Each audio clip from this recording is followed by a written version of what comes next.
what you thought of it. I saw. Well, first of all, you would tell me what you thought of it, and then tell me who won. I liked it, man, but I'm from that era. That's my golden age of music. So I see why somebody from New York like Manny would be hating on it. That's the Mm-hmm. thing about Southern people, and I like we ain't trying to force it on nobody. When if you don't like it, you don't like it. They try to force Mob Deep on people, like you crazy, like you crazy if you don't like it. Like Yeah, I understand why people don't like it. You tell them you don't like Mob, oh son, you crazy. yeah. That shit just not for me. But yeah, I thought No Limit won, and I enjoyed it. So Bomani said it best. I saw Bomani talk about it. He said that when P and them was out, it was a Southern thing, but Mm-hmm. with Cash Money, it was more of a national A thing. regional thing. Yeah, he was like But it was now, yeah, national. Yeah, yeah, I they heard him. I listened to him. yeah P and them was, and I was like, man, that is true because when P and them was out, it was like it was our thing, but at the same time, Facts. But hmm Cash Money started. That's the thing. Cash Money started like that. That was the like they Cash Money was in a unique position because they got stuff like that No Limit stuff. That's just their earlier stuff though. But they yeah, got hits that are way bigger than that. And they probably couldn't feel like they couldn't go up there and play that old stuff. hmm But that like that's what like it was a point in time, and we were saying this. It was a point in time where like Cash Money, well, No Limit had gotten too flashy and like wearing Mm-hmm. Versace and not what we thought it was. And people started transitioning to Cash Money because they had like BG, his old stuff, Hot Boys, yeah, Juvenile, First Say. Like they have that stuff. It just ain't the popular stuff. But people that know that was listening to No Limit start listening to Cash Money because it was street shit too. yeah. But I saw somebody else put it too in a way that made sense to me. Like you saw P up there with all his people. He had pretty much everybody Hmm. with. But when you looked at Cash Money, different people were not there for different reasons, and usually it had to do something with money and something to do with him. So to me, that said a lot. You know what I'm saying? As to how they're looked upon in Facts. their own circles, and that makes a huge difference Facts. to me. So I thought that was telling. That was real telling. Um, Facts. but when and not being able, if Wayne was there, to be honest, it would have been no contest. Which shoot, you could say, Juvie could have done his whole set list by himself and been like that. To be honest, too. But Yeah. He could have did several off at 400 degrees and turned it up in there. hmm And I agree with Donovan Mason. That number one stunner versus Body Body was right up there with that Jada Kiss freestyle. mm, When he was talking to Dipset, nigga, I ain't from New York. I don't live in Colorado. I mean, I'm from New York. I don't live in Colorado. I ain't moved to Miami and all that stuff. That was right up there with P said. Yeah, I was uptown.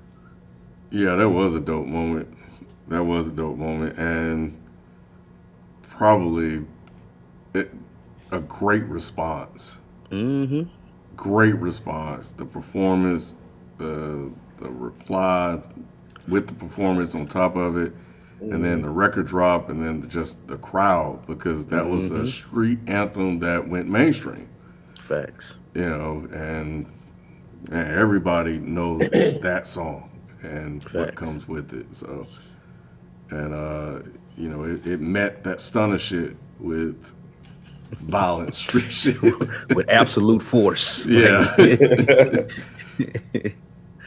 100%. Yeah, yeah, no, it was dope. It was dope for sure. Nick would be here. Nick's running 20 Nick said he behind. about 20 to 30 minutes. Like he Yeah, on I real don't know. Negro time. Right. Yeah, I don't know what's. Sheldon, I mean, FIFO said he'd be about 10 minutes late. Oh, okay, so he did. yeah, he And I texted. guess Q said the Q said same he'd be, thing. I don't know if Wait, he was how the people? same as Nick. How he in the Yeah. chat now, but he ain't have it No, I earlier. thought the time on my phone was different. It said I thought it was a different time There go zone. What up, FIFO. people? Yo, yo. What do? So yeah. What up, though? But all right, You wearing the dreads back, ain't you, FIFO? Nah. I ain't going that far. you don't have a You getting mic? there, fo. Wait, hold on. Sound like somebody breathing. Evo, Yo, could you a muffled? Y'all can hear me? Yeah. Okay. yeah, It ain't me.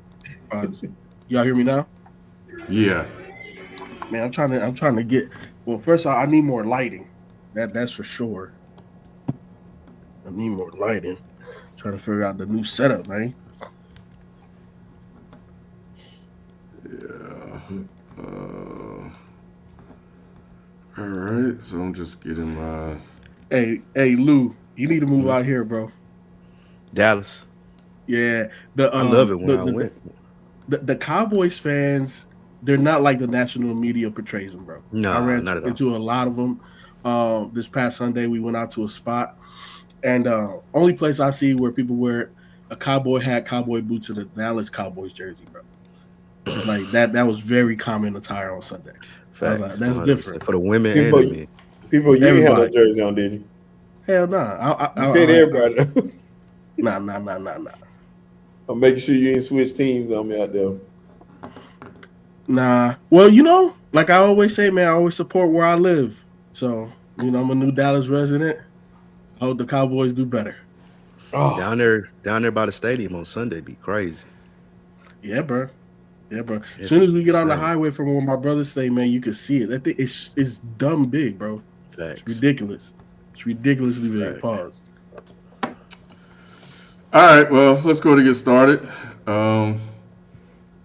This is the place where sports opinions collide. Dan and Sports. I'm your host, Kenneth B. Inch. Joining me on the show is FIFO. FIFO's back. We got Spike and Shelton. Nick and Q are on the way. We appreciate you guys joining in and tuning in with us once again on a Tuesday as we recap the week in the NFL. And there is some red meat for FIFO. We got NBA talk as well. There's some NBA talk. Yep. We got some NBA talk, and the World Series is going on too. There's been a lot of conversation in the chat about the Major League Baseball playoffs, the World Series playoffs. So we have that with you guys as well. We'll get into that in the first quarter.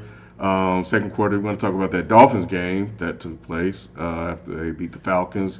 Third quarter, we will discuss the Ravens and the Bears. So we know why that's on the schedule. Gives old boy a chance to shit on Caleb Williams. And we'll close out the show as we always do with our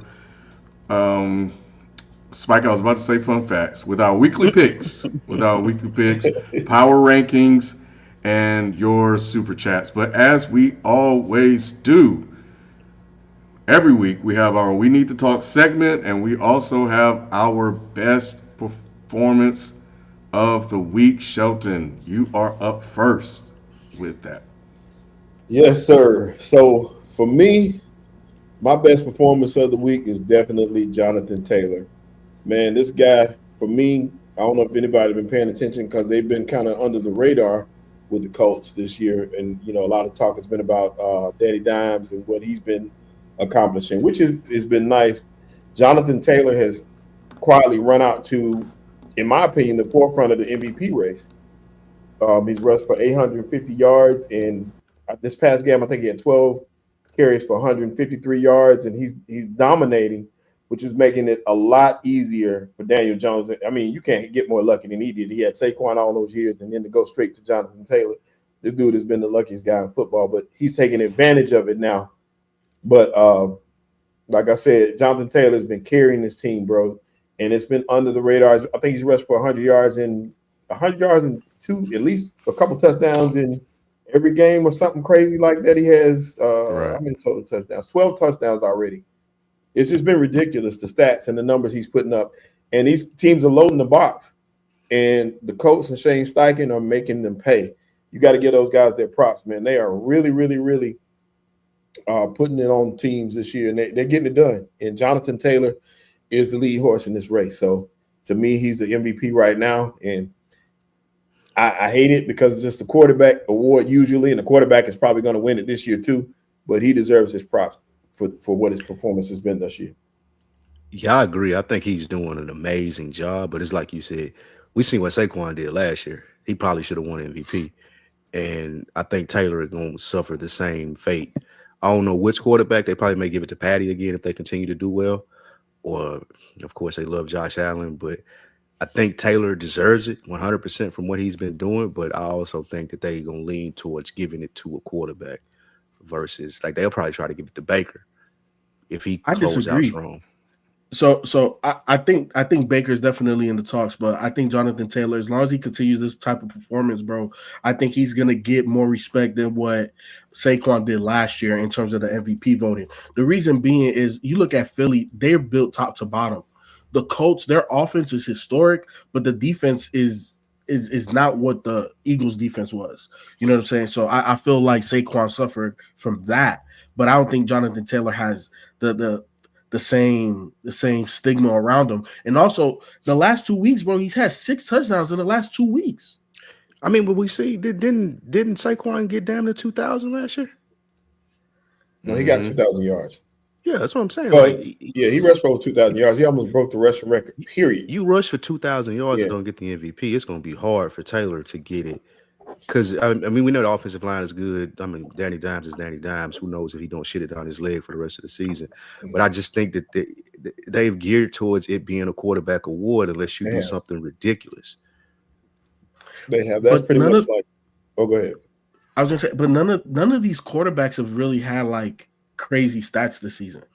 Everybody's kind of – which he might do.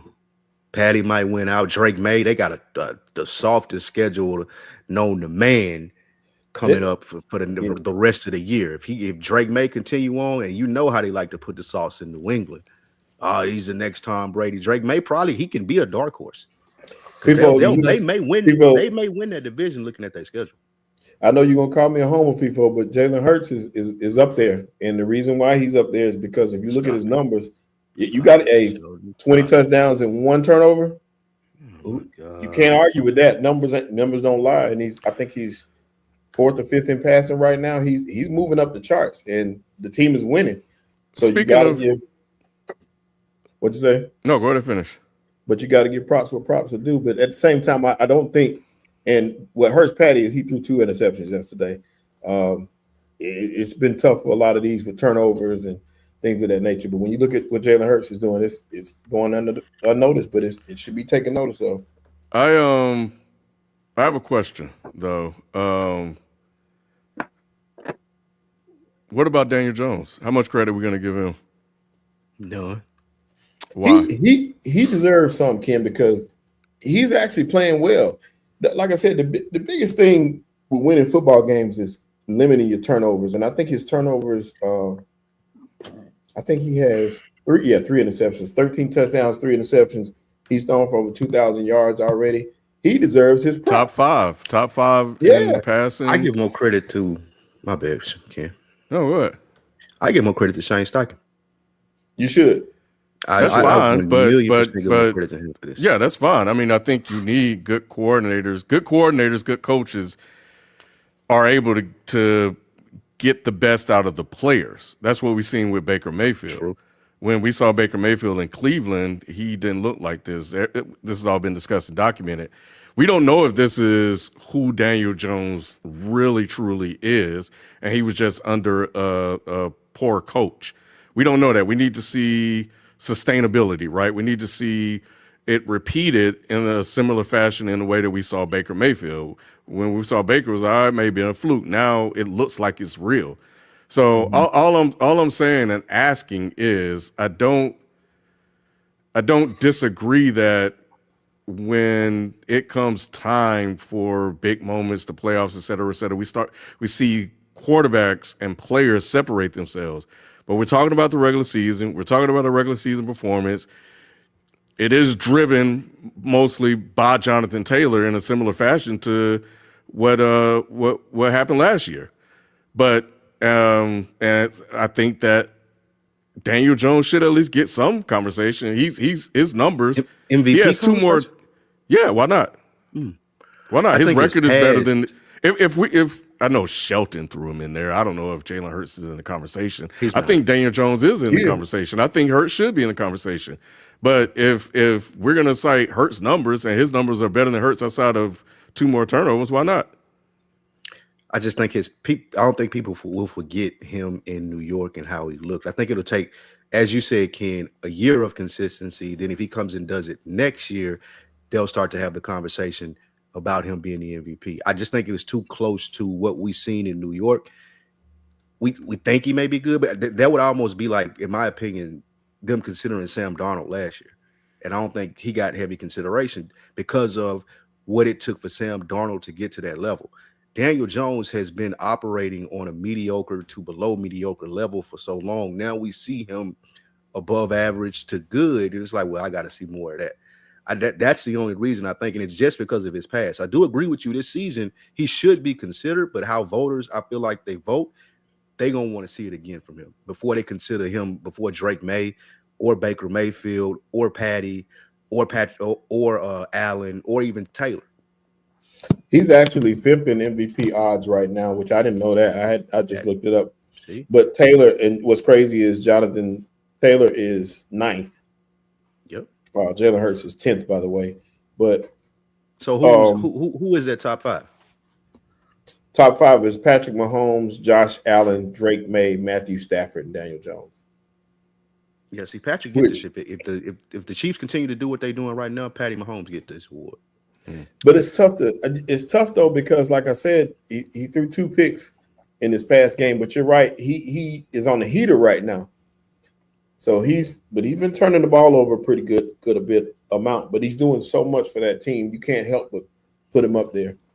That's crazy. Josh Allen is. I'm with Tweets Over Doors that Josh Allen, after missing some games, is still in that conversation. Are those updated odds? And we'll move on to the next thing. He didn't miss. You mean he played bad in some games? I thought he missed a game or two this season. No. He hadn't missed any. He's been playing. He just ain't been playing that great. His stats. I thought he was out of game. Okay. Well, shit, my bad. What I was gonna say, one more thing, then I'm gonna let you go. But the Colts. The one thing about the Colts is they have not had really any challenges this year. The only 2 games that you can look at as a challenge, they played Denver and beat them 29-28, and then they played the Rams and lost. So they haven't really had. They've had a pretty easy schedule to go along with what's going on. So it's been kind of cool for them on that front. Yeah, so they start playing some tougher teams. Yeah, I mean look, as great as what's my boy's name in LA was, Geno Smith, the greatest he was playing. You know, yeah. I never got on board. But you guys used to always tell me, hey, but Ken, he balling. He balling, Ken. Look at he balling.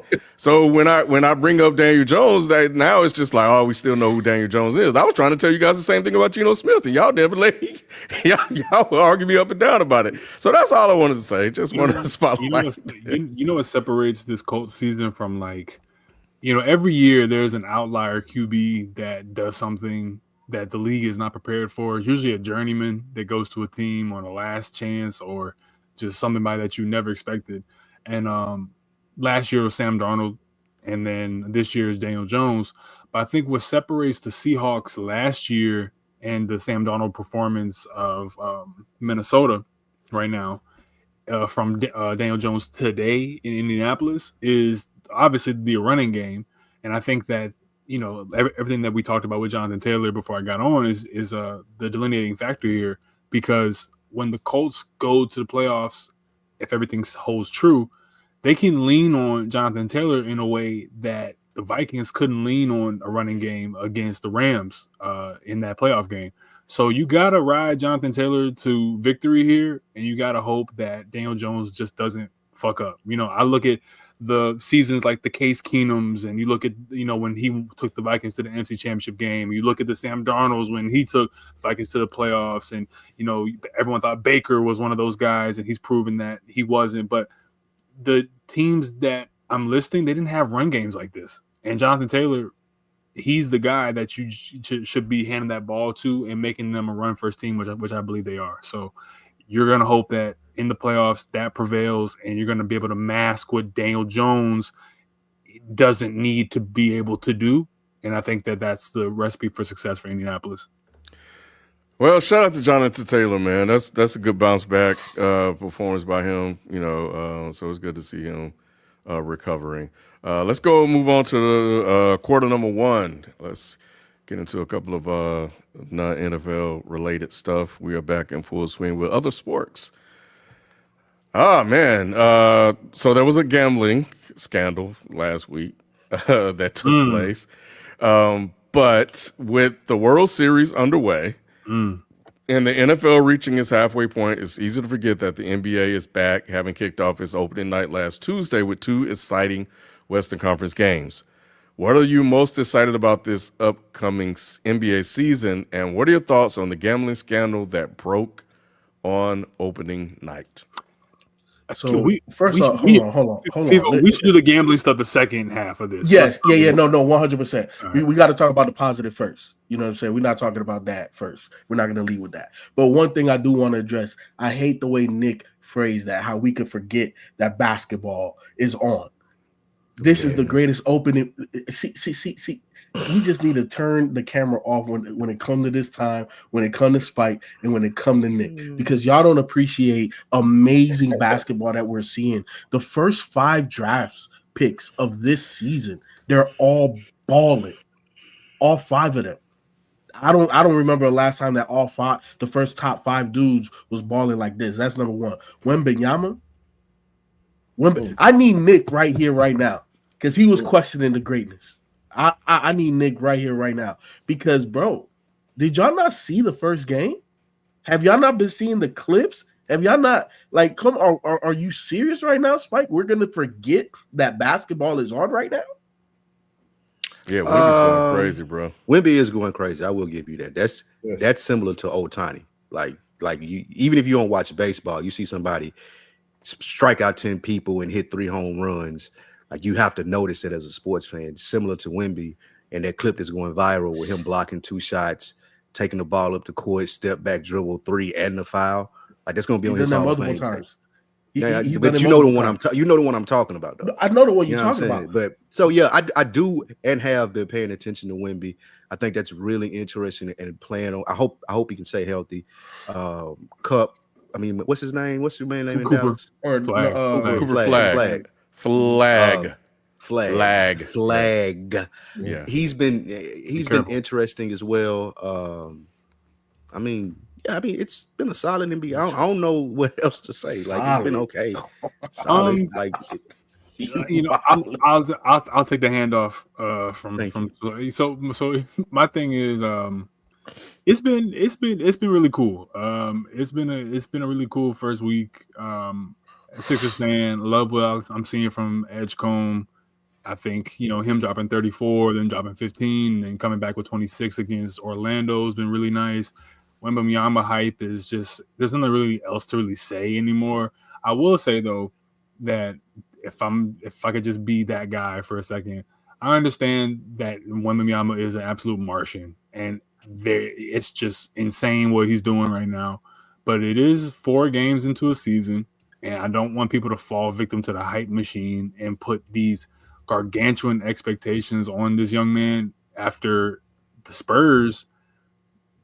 The Spurs have some questions for me that I think will play out in November and let's talk about it. Just in December. Number one, you gotta get off De'Aaron Fox. I think Dylan Harper showing that he's the guy. I don't think you need to get Fox really there. But with Wemby, man, I'm seeing this is the greatest player of all time. This is I'm seeing a lot of hyperbole, and I get it because he has all the tools. But I just got to see you do a playoff run maybe one time just to, be able to cement that.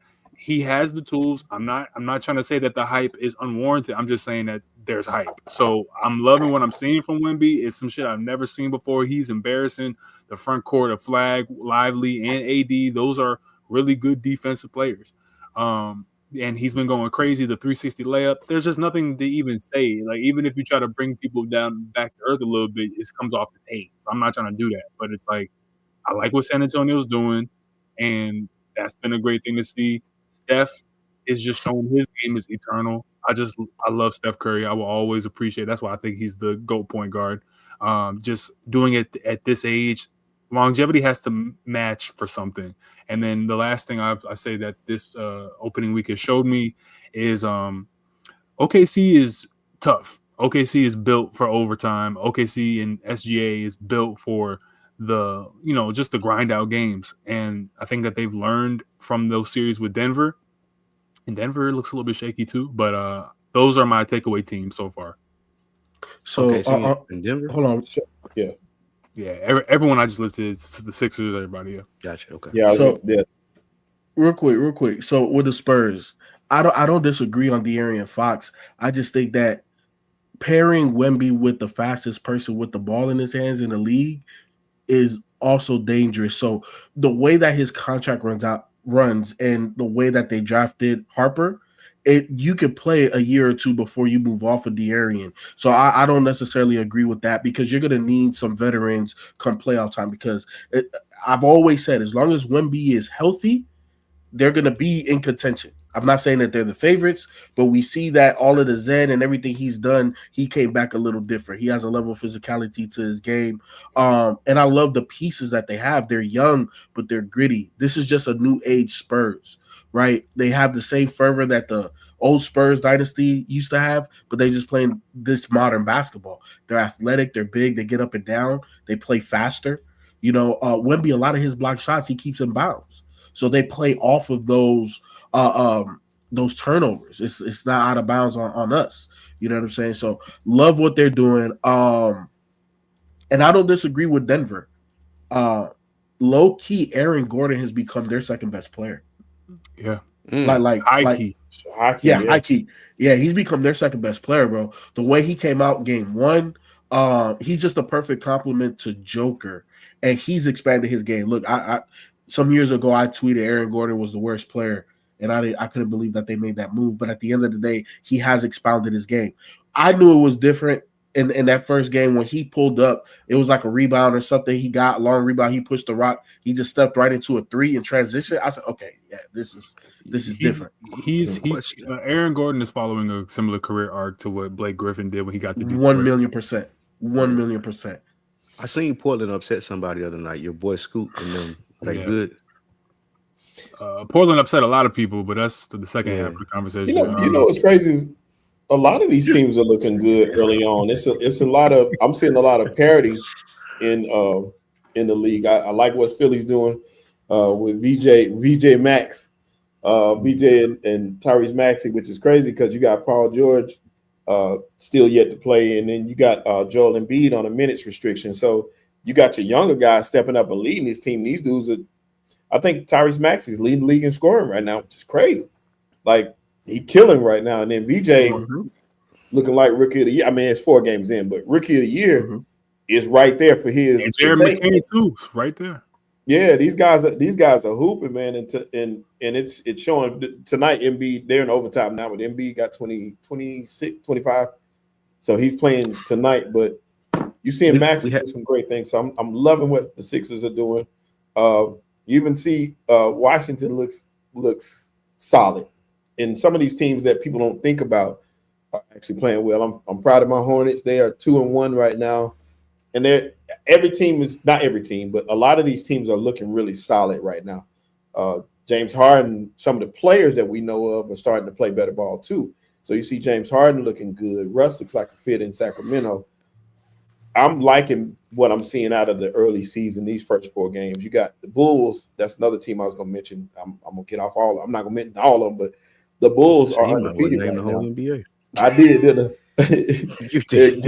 I? Giddy has found his home, and Giddy. Chill out, kid. I'm interested in. My bad, I couldn't hear. That's Giddy is hooping right now. He leading that team, man, and that's going to be a formidable challenge for some teams. The Chicago Bulls going down the stretch, which is. I'm interested in the Rockets. That lineup, like that tall lineup that they have. I know that they really don't have a point guard, but the positionless basketball that they're trying to roll out with KD and those young guys, like I feel like that was really interesting to watch on opening night on NBC. Man, I'm tired of Houston already, man. Yeah. Damn. I'm sorry. Yeah. Hey, Shelton. Everywhere KD goes, bro, I'm just tired of that shit, bro. I told you. Hey, Shelton, how do you like that second round pick, that center, that little white boy? Which one? For the Hornets? I don't know. Yeah, for the Hornets. Krennerbacher or whatever his name Carl is. Blenner. I liked him in college, and the reason why I watched him in college was because I bet on him, of course. But he has a lot of hidden talent. The dude got to get some strength. He doesn't have enough strength, but he's solid for what they do. They need some veteran leadership to be formidable. Is LaMelo Ball a winning player in a losing organization, or is he a losing player in a losing organization? He's a very talented player in a situation where it doesn't matter. Does that make sense? I agree. That's perfectly put. Yeah. Because LaMelo is a weapon that you bring in, that you allow him to just go crazy. You allow him the freedom to just be who he is, right? That's not technically a winning player, but he's not a losing player. He has to be in the right situation to maximize what he is in the NBA.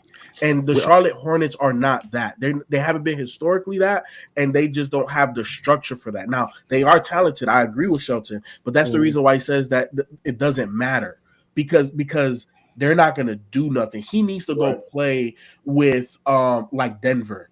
You know what I'm saying? Imagine him, LaMelo, instead of Jamal Murray. So he's not a franchise guy. That's what I was about to say. He just said all that to say that. He's not the number one guy on the championship team. He's your number two, or he's your X factor. You know what I'm saying? He's your number two, or he's your X factor, but he's not the number one guy. Is he a guard? No. I put it to you this way, Q. You know how when you're selling season tickets to these games, you're selling these packages, you put your marquee player on the flyer. People going to come see LaMelo play. And that's why you need him in Charlotte, is because he's an attraction. You don't look at him like, okay, he's going to bring a championship to my team. You look at him like he's going to bring fans to come see him play. He's going to do something spectacular every game, but he's going to do something stupid every game too. So you got to kind of take the good with the bad with him, and it's a part of it. But he is very talented, put it that way. A lot of dudes don't want to see him on the court. How tall is LaMelo Ball? 6'7". 6'8". You brought up damn. You stupid, bro. I hate that joke. I don't get it. I hate it because I don't get it. I don't get it either, Nick. Nick, it made me feel old, but I don't get it. I don't even care if it make me feel old. It's just like I just don't get it. It's like, hey, 6'8". What about the gambling stiff, man? Wait, hold on. Real quick. ESPN says that LaMelo is 6'7", 180. And somebody said that he's a chucker, and that's all he is, bro. He's shooting 48.3% from the field, 9.7 assists, 8 rebounds, and 28 points, bro. Like what is we talking about? So like y'all acting like he's a bum. He's not a bum. He's not a bum. No, not you. No. I'm talking to the chat. I'm talking to the chat. Yeah. Not y'all. Okay. Not y'all. I'm talking to the chat. Y'all wildin'. LaMelo balling. All I gotta say before we talk about the scandal shit is Knicks in 6. You know what I'm saying? That's the goal, Ken. If the Knicks don't win the title this year, then they ain't never won. That's how many they losing. Man, I hope that happens. This for is you, the Nick. year though. This is everybody hurt. This reminds me of Steph Curry first ring. Everybody good is hurt. We can ease our way down to the guy. Giannis gonna beat y'all. Philly can knock y'all out, bro. And Milwaukee can beat y'all. Like, stop it. Milwaukee ain't beating shit. No, it's Doc Rivers. First of all, Nick said the same thing last year. Told them we didn't win it this year. Knicks ain't gonna never get it. Like niggas go every year. It's the same damn thing.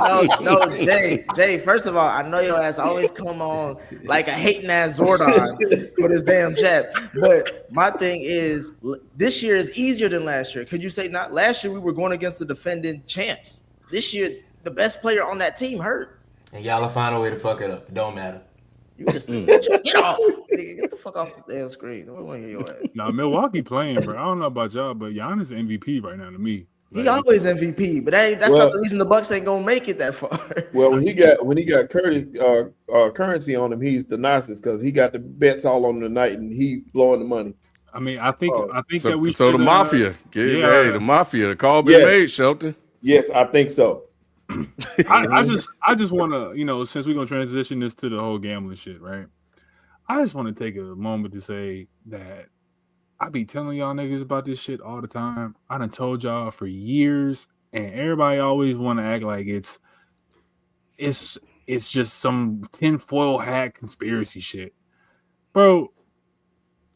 Anytime you got commercials that talk about you can place bets on people, you got billions of dollars being generated by legal gambling across all major sports. there's going to be controls in place. There's going to be rings in place. There's going to be money under the table. And there's going to be people involved in these organizations and players, whoever it is, who are getting money where they, quote unquote, shouldn't be getting money. Things that are not being taxed. And that's where you see this illegal gambling ring happening. Of course, I know that people are going to say that, okay, it was just poker games for some people. But I think that's just the first layer of the cake that they're trying to keep everyone's eyes on. I think there's so much deeper shit that they're going to protect the public from, which is why when, you know, peculiar moves like Luka Doncic just gets moved to LA and then the Dallas Mavericks get the first fucking pick the same year and niggas is like, oh no, it's just the look of the lottery. If y'all don't get the fuck out of here with that shit, I've been telling y'all, the same people who will say that either Democratic or Republican candidates stole the election for sure will then turn around and tell you that, oh no, sports is 100% organic. I don't believe that. I don't believe anything with billions of dollars involved is 100% organic. Now, do we know the extent to which things are quote unquote rigged? Like, do I believe that there's some script like, oh yeah, you're going to go down in the 7th round, or oh, when it's 100 points to 100 points in the final 2 minutes, you're going to check out of the game. I don't know if it's that deep. I don't think it is. But I think institutionally there are controls and things in place for certain people to get their money and folk that will never know their names. People who got billions of dollars on them and we'll never know. So Q, you're 100% right in this sense where now on social media you see all of these clips of these games and peculiar decisions that players and now coaches that have to come into question.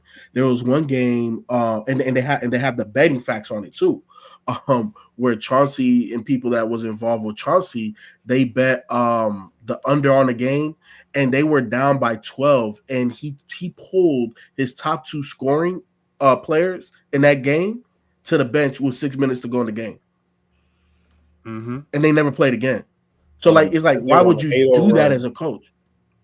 And it was on an 8-0 run. Like why would you do that? My thing is like, that's wild. Ken. Mm-hmm. If you heard a story about a nigga named Chauncey rigging poker games, are we shocked? like, Ken, we got to this point of America where Q right, his paranoia is it ain't paranoia. I'll be reading this shit. Y'all just saying, we got to the point America don't care no more. They ain't trying to get cute no more. They just like, look, we do this shit. All right, either you still go bet tomorrow, regardless of this news. Niggas bet that night. There was a ESPN bet logo as they were revealing this information. That's what I'm saying, bro. Like, use promo code Chauncey. It's like, what the fuck, bro? Like, I'm tired of this shit, bro. Like, I'm tired of this shit. And everybody's like, oh, come on, man. You think so? I'm like, yes, bro. I like 100% know this to be a fact.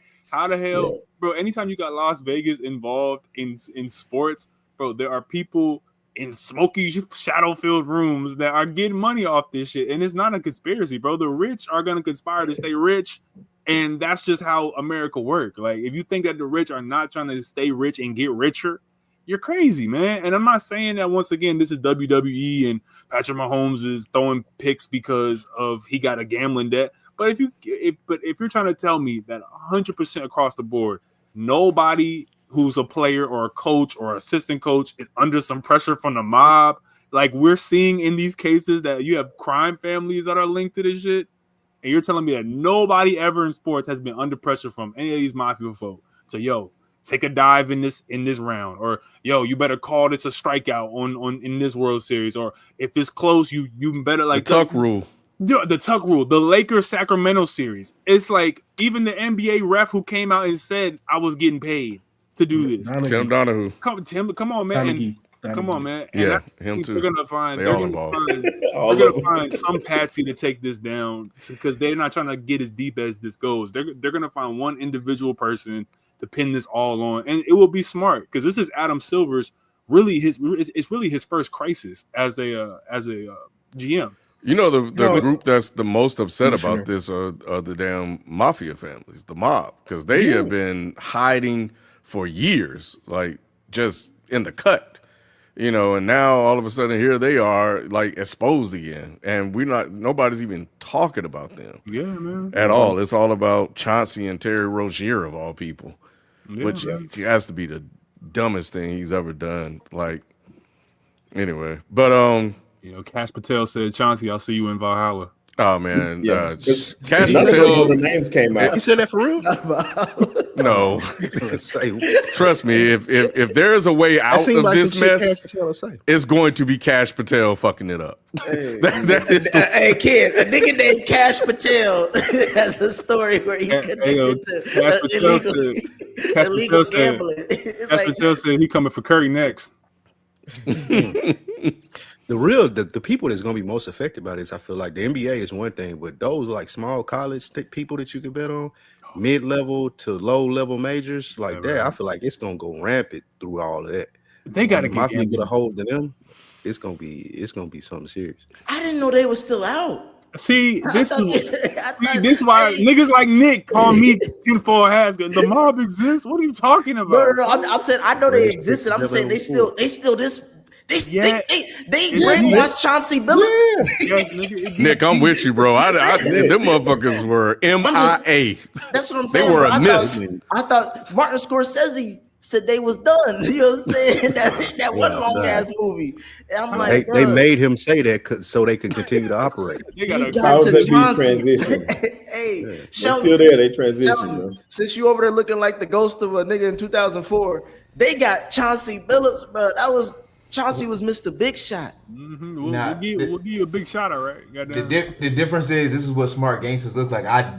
Most dumb gangsters that y'all know, they always flaunting shit, and y'all know them. We not supposed to know where the mob at. That's what it's supposed to be about. Exactly. That's how it's always supposed to be. Yeah, but niggas want to be flaunting on social media now and flaunting every fucking thing, and they get seen. The whole damn hood know. Like that's not supposed to be. You know what I'm saying? All right. Well, anyway, it's quiet now, and we'll see how long that lasts. We'll see if they make this shit go away or not. But yeah, man. Anyway, we're gonna go ahead and move on to quarter number 2. Let's get into some football talk. The Dolphins, man. Look at the Dolphins. We were talking about the Dolphins, and here they go. The Miami Dolphins, who had previously won only one of their last 7 games, earned a huge road victory over the Atlanta Falcons 34-10, with Tua throwing 4 touchdowns in his best performance of the season. Will the Dolphins still clean house this offseason, or will Tua return as the starter? And did the Falcons make a mistake in picking Michael Penix as their potential franchise QB? Fun fact, Michael Penix Jr., MPJ, ranks 30th in passing touchdowns among NFL quarterbacks for the current season with 5 touchdowns. He has 1,409 passing yards, and 3 picks, and ranks 24th in passing yards. You know he didn't play this game, right, Nick? I was going to say he didn't even play. Yeah, he didn't play. He didn't play this game. But here's what I want to say, though, and I'll hand it over to y'all. The Falcons have been playing like shit ever since he started talking shit after that big game. What game? Whoever they beat whoever they beat, Bills. the Bills. Once the Bills, he in this press conference, he just like CJ Stroud, he was out there talking cash shit, talking about we ranked top 5 in offense, top 5 in defense, all this shit he was talking about we're one of the ones or whatever he was saying. He said that? Bro, he was talking, Nick. He was talking like they had just did something. Media like that, so I'm deferring to y'all. I wasn't either. It just popped up, and I'm like, bro, y'all haven't really done anything. And they haven't done shit since. I don't think this is a Penix thing, though. I think that once, finally on Nick's side with this, once Raheem Morris out of here, you get to see Penix with a real offensive coach and a real coach, a head coach that could kind of guide him to where he could be potentially. When I see him play, it ain't from lack of talent. It don't look like he's a bust out there. Just like he played for the fucking Falcons. And the Falcons go do Falcon stuff. They do it all the time, like losing to the Dolphins and Tua. So I feel like if they get somebody on the sideline that's able to navigate Penix the correct way, then he's going to be okay. He's not a bust at all. It just looks like Raheem Morris is not that person, and it's time to make a change probably at the end of the season. For me, Oh, Go good. ahead. No, go ahead, Joe. No, I was just going to say that 49ers game that he got hurt in, I think that when he got hit in the leg, it scared him. We got to remember this guy's had 2 major leg surgeries. And I watched him in that 49ers game, and I felt like they were going to win that game, even though, he made some bonehead mistakes. He's a second-year player. But when he got hit in the legs, I could tell his whole mentality changed. The way he approached the game, his throws were short. He was trying to get that ball out of there. That leg was hurting, and he was scared. So that changed his whole mentality. I think when he comes back, he's going to be fine.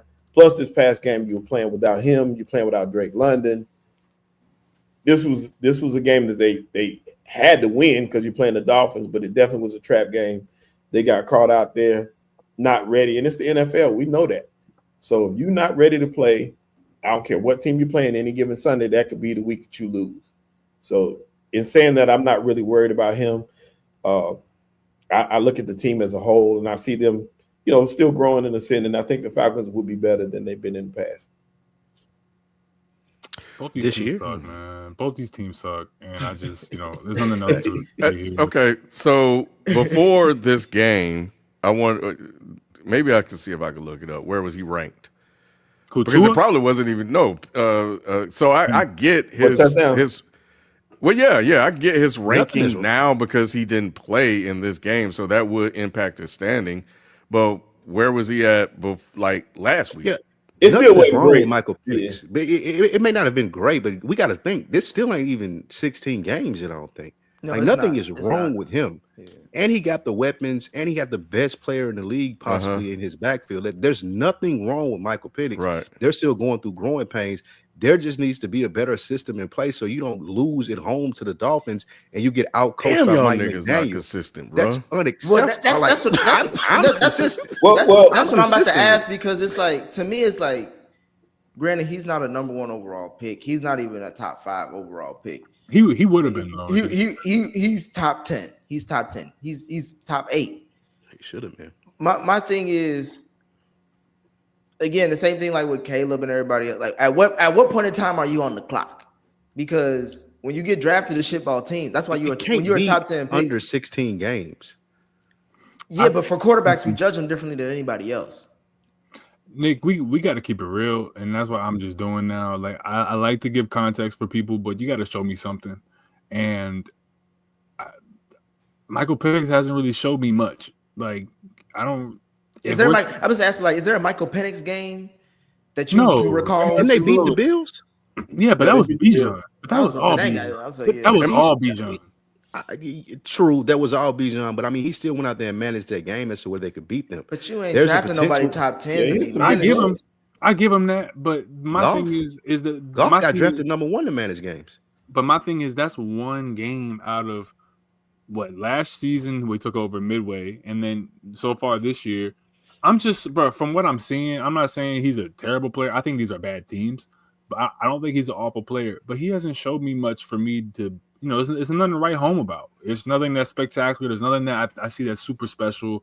He throws a tight spiral, but like beyond that, there's a lot of QBs that throw tight spirals. Ryan Fitzpatrick had a fucking cannon. Like, you know what I'm saying? Jay Cutler had a cannon. So when we're actually judging the quality of reps I'm seeing, like I've always said about the Falcons, they have all these skills positions who everyone keeps saying is so theoretically 5, but it's like beyond Bijan, Drake London ain't doing nothing for me. Like, Kyle Pitts ain't doing shit for me. And Raheem Morris is just not – he's not in the pocket right now. And he's not where he needs to be as a coach for this team. And I think he's going to have to get out of here. And a new voice is going to have to come in and try to right this ship for the Falcons because, like I said, you're not going to give up on these theoretical pieces yet. You have to see if anybody can pull something out of this team.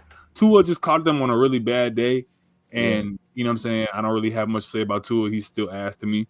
But the Falcons, there has to be some type of remedy here, and it has to start with a coach that you actually believe in, and that's when we'll know for sure if Penix is really bad. Well, that's what I'm saying. He had a great game against the Commanders, even though Jay Daniels didn't play in that game. He threw for over 300 yards and a couple touchdowns, and that game was a back and forth game where he shined and made plays. Now Drake London is his one Bijan is his first target. Drake London is his second target. After that, it's kind of weak because you're looking at Moody and a couple other players that don't play much. And we all know Kyle Pitts is underachieving. So he has great weapons, but he has limited weapons. And that's something that's going to affect you too. They try to get Algier involved in the running game. They try to be a run-first team, but they're not doing the best job of play calling there and putting him in the positions to be successful. That takes a lot of the pressure off the quarterback. And he can make plays. He don't seem like he's scared too much. Like I said, he seemed rattled this week, but once again, that's because he's been so injury prone in his past. But I don't fear for him. I like watching him play. I would say that on the Dolphins side, I think this is a bad win, which is weird to say because the Dolphins brass, I'm not sure what they think about the head coach and the quarterback, but I think this is an outlier game. Like Q said, I think everybody need to go on the Dolphins. Like literally everybody, blow the whole team up. Ain't shit to keep. Yeah. And for the Falcons side, I am willing to give grace to Michael Penix, but I also know as Black QBs, his next head coach is going to be his last head coach as a full-time starter. Because the niggas going to be like, whoever they get in to help him out, if he don't look good, then it's going to be like, all right, people just going to blame him, and they're like, all right, you may be a backup. You may be a glorified goddamn Jameis Winston. Tyrod Taylor. High-end Tyrod Taylor. Like, because it's too many weapons on his offense. Like they spent multiple first-round top 10 picks on this offense, and for them to, but I'm saying this is going to be multiple coaches for him. Once you start racking up the coaches, niggas gonna call you first of all coach killer if they hate you. No, the last coach had nothing to do with him. I'm just saying like this is the narrative. This is the narrative I'm saying. I started already saying like I give Michael Penix grace, but as a Black QB, we know they don't judge them the same way. Shit, Lamar Jackson had to ask for a trade to get paid. We talking about a 2-time MVP. You know what I'm saying? So my thing is with Penix, that second coach is going he gonna have to show something. They're gonna have to start scoring points. You can't have a nigga. Bijan ain't gonna be in his prime for more than 2-3 more years.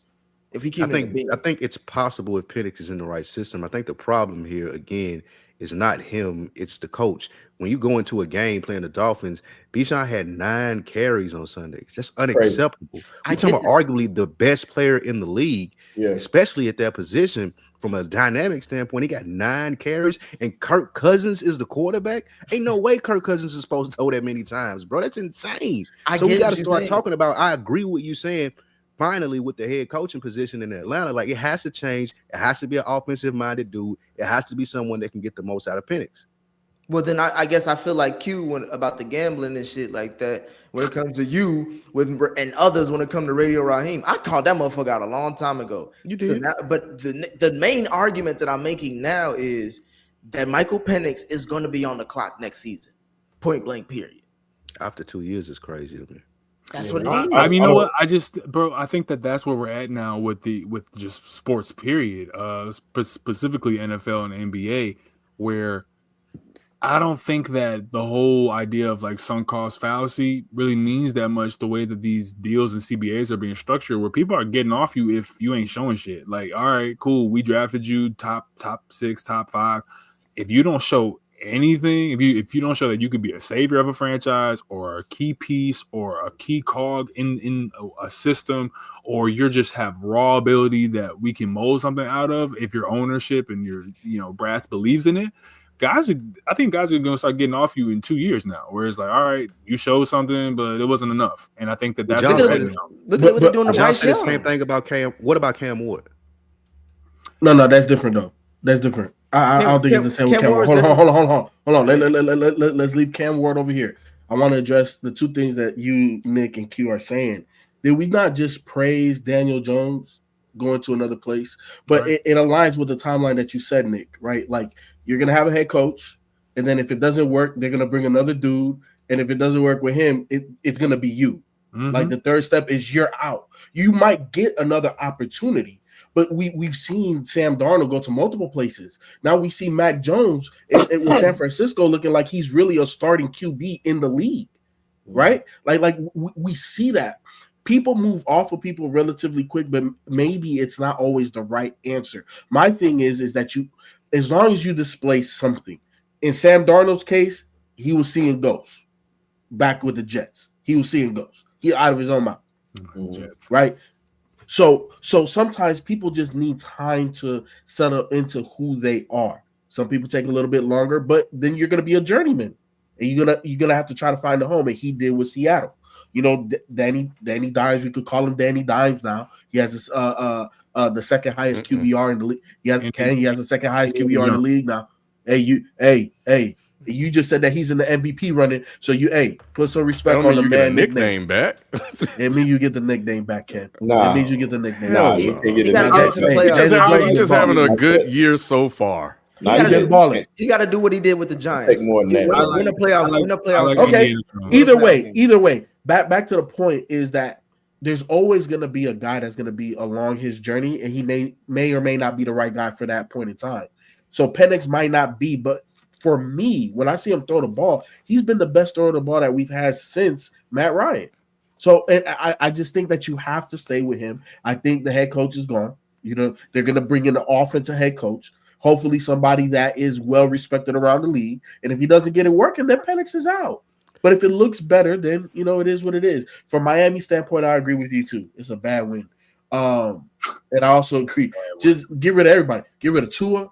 Get rid of Mike McDaniel. Get rid of everybody. And just bring back Jalen Waddle. Really. I would get rid of him too. Hey, trade everybody. Really? Trade everybody. Bro, A-Chain can stay. Once Tyreek Hill broke his leg, bro, everybody was like, "You can." I'll tell you. What was they playing What was they playing at the Cash Money No Limit? Everybody get your roll on. Get the fuck up out. Yeah. Nick Chubb gonna be an Eagle, and that's what word on the street is, that he gone, and then the rest of them are gonna follow suit. We but don't I give keep A-Chain. two shits about the Eagles on this show. Come on. I'm just telling you where you're going, Lou. I ain't saying for no we reason talking about other the than fucking that. Falcons, and he was talking about the Eagles. Like, come on, Yeah. bro. They said they're gonna get rid of AJ Brown.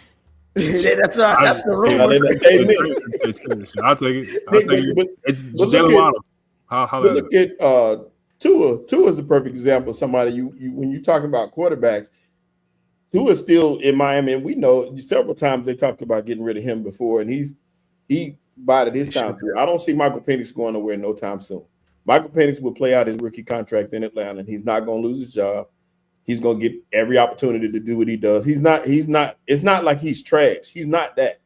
He's just growing. But he's neutral. You see flashes. He's neutral, Shelton. Like, he's not trash, but you can't say, like, again, you may have picked out one random ass game, but that don't stick out to me.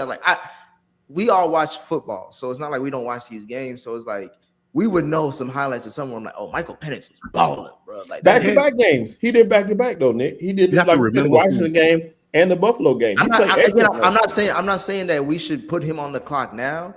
I'm saying the league will put him on the clock once that new head coach. But you have to remember who their owner is too. He's not one to make rash decisions. No, he's old now too. He's old. He's been looking for a quarterback, and he's like, nigga, I'm about to die. I want to see the Falcons get back to the Super Bowl. Spike, it's the same shit that we seen with the Jets. Y'all keep trying to shoot Aaron Glenn like bail because it's his first year. That don't mean shit, bro. If you don't show me anything, I think these owners are getting more and more impatient, and I don't think dead money means much to them if they are huge football guys. You know what I'm saying? Like, sports is getting impatient. Look at college football. Look at the NBA. It's like everybody wants to win now, and we make that shit is unsustainable. They paying firing all these people and paying their salary. There will be some change. These coaches right now, bro. Brian Kelly got paid out $54 million minus taxes. He's taking home at least 45. Deion Sanders next. Deion and Bill. They gonna get Deion up out of there. The only one who's guaranteed to keep coach right now, even though nobody gives a fuck about him, is USC's head coach. What's his name? Lincoln Riley. Because his buyout is $90 million. Yeah, it's crazy. Like that's insane. And does that sound like legal? And anyway, that's all right, cool. But yeah, that'll do it for that, man. Let's hop over to We Need to Talk. Nick, you are up. We've all gotten that before. Oh, I just keep going. Okay, I guess I just. Oh, I didn't hear it. Y'all heard something? I didn't hear anything. No, I was just waiting on the graphics and all that shit. Uh-oh. You got it right. You know what I'm saying? Appreciate you, Jay. Yeah, we need to talk. We need to talk about Adam Silver. I didn't want to say too much about the gambling thing with NBA talk because I wanted to say my points mostly aimed at Adam Silver. Someone mentioned that Adam Silver's been doing a good job up until now. I would say we need to talk. You know what I'm saying? Like since the Donald Sterling shit, you could argue the NBA has gotten weaker as a product domestically. Maybe in the international realm, they really give a fuck about more international players than they have now because most of the stars in the league are not US born. I think since 2018, I think James Harden was the last US born player to win the MVP. It's been international players since then. That says something to me about the league, but also we talk about the All-Star game is a piece of shit. Mm-hmm. These load management, half the time, like your favorite player ain't playing, it's gotten worse. Now you add gambling onto it where niggas like not only are players gambling, but head coaches potentially like obviously when we talk about Chauncey Billups, it's not just poker he doing this shit with. Mm-hmm. We know that there's got to be a couple of these Blazers. There's a reason the Blazers ain't been to the playoffs in a few years, Shelton. Mm-hmm. It ain't just because Chauncey smoking weed on the damn sideline. Like to me, I think I'm playing about the smoke weed. I don't know what he do, but shit, at this point, he gambling a little. He up to something. He up to he feeding some habit. We need to talk about Adam Silver as a commissioner. You know what I'm saying? We always give Roger Goodell a lot of shit, but like Adam Silver literally gets to skate by. And this is the motherfucker who's quoted as saying like the NBA should legalize gambling or sports should legalize gambling, period. Well, So now we get to a situation where the mafia is literally tampering with the game. And out of all the sports, you can argue the NBA is the easiest to tamper with because football is really hard to not see when someone's not cheating. Because we even call out the Eagles and all that shit with the tush push every week. You know what I'm saying? So, but even then, that's still been as soon as it happened, we get news about it. With the NBA, look at what it happened. We had to wait till opening night after a long ass offseason where usually the NBA dominates. We get to hear about their first thing. It's not the fact that the OKC and whatever fuck team went to double overtime. It's the fact that these motherfuckers gambling and screwing out people in certain ways. I think Adam Silver needs to be put under the microscope, and honestly, the NBA product could be better overall if we keep it a bean. He will be. He got to talk in front of Congress. I want to see how hard they're gonna go on him. Pause. Yeah, fair, but I do want to see how they go. If they're gonna be like rough in their questioning with him, or they're gonna like handle him with kid gloves. That's gonna say a lot as to where we are. Mm-hmm. Yeah, like I've said, there's so much that has been going on with just this gambling stuff and just people questioning trades and everything that happened last year. Really, the Luka shit to me was like the icing, like it was the tip of the iceberg. And I feel like now this is completely opened up the floodgates, and now you have a crisis on your hands if you are Adam Silver. This is his first crisis as a commissioner.